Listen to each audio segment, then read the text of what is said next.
Saludos, mi nombre es Arturo Carreras, matrícula 131331, y voy a hablar de la historia de la computadora, desde sus orígenes hasta la actualidad, lo que supone toda su evolución.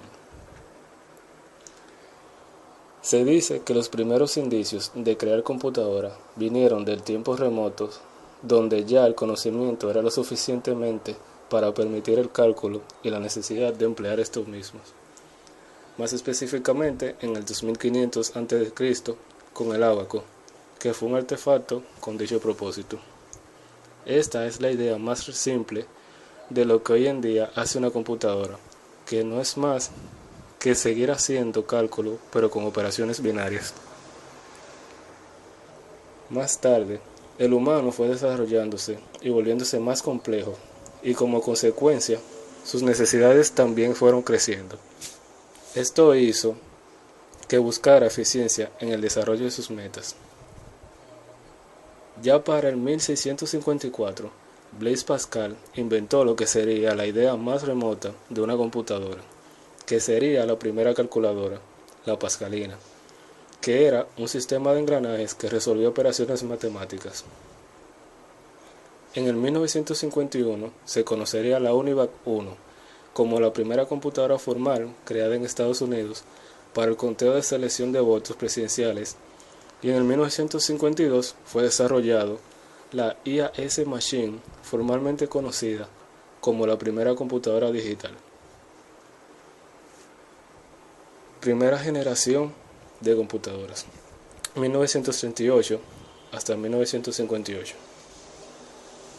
Las computadoras de esta generación funcionaban con válvulas, almacenaban la información con tubos al vacío y trabajaba con tarjetas perforadas para introducir datos.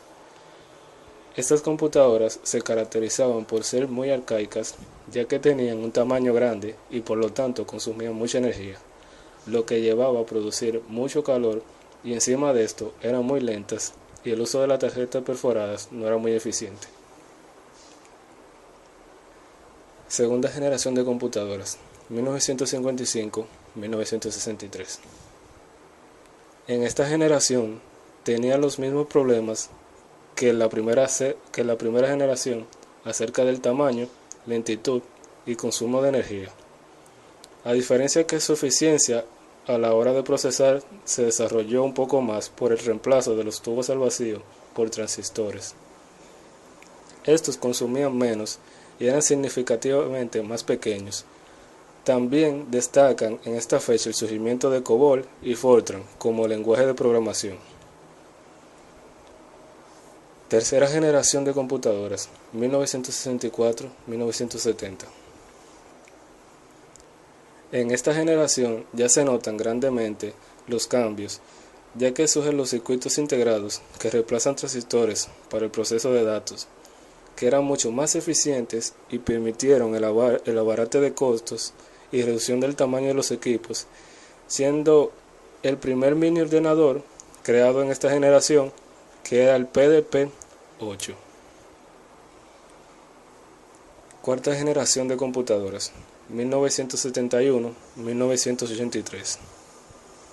En esta generación se integraron tareas que se hacían por separadas a un solo circuito denominado microprocesador, lo que hace que se automatice más el proceso de datos.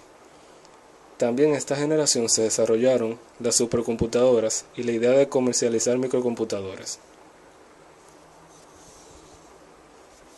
Quinta generación, 1984-1989.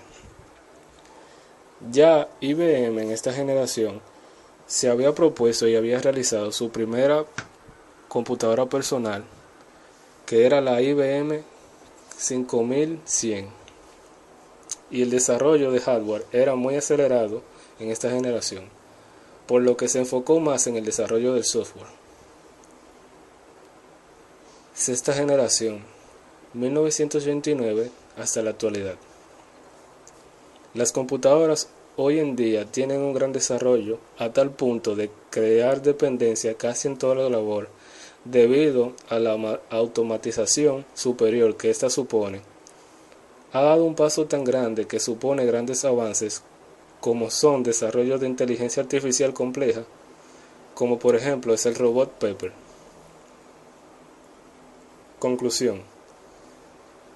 En conclusión, la computadora fue diseñada con el fin de calcular en un propósito. Más tarde, en el desarrollo de la tecnología, esta pasó a ocupar un papel más relevante debido a que esta pasó a usarse casi en todos los aspectos y automatizar las tareas, y hoy en día esta sigue convirtiéndose más en una ayuda versátil, más y más hasta el punto de crear cada vez más y más dependencia. El futuro de esta siempre se está yendo a la disminución del tamaño y el aumento de la velocidad del proceso. Y una de las grandes metas de la computación se ha centrado ya no solo en una herramienta, sino en la construcción de algo tan complejo como es el mismo ser humano.